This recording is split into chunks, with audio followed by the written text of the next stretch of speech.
Αλληλεγγύη, μία αξία που μας ενώνει.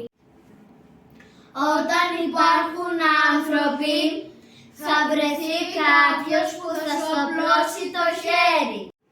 Κάποιος που θα σου δώσει αγάπη, δύναμη και ελπίδα. Μία ελπίδα που για εμάς έγινε πολύ γρήγορα πραγματικότητα. Ήταν 3 Μαρτίου του 2021 και το ρολόι έδειχνε 12 και 16.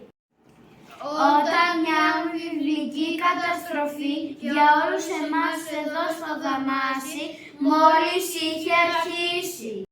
Η πρώτη βοήθεια όμως ευτυχώς δεν άργησε να φανεί, χάρη στην άμεση ανταπόκριση του κόσμου.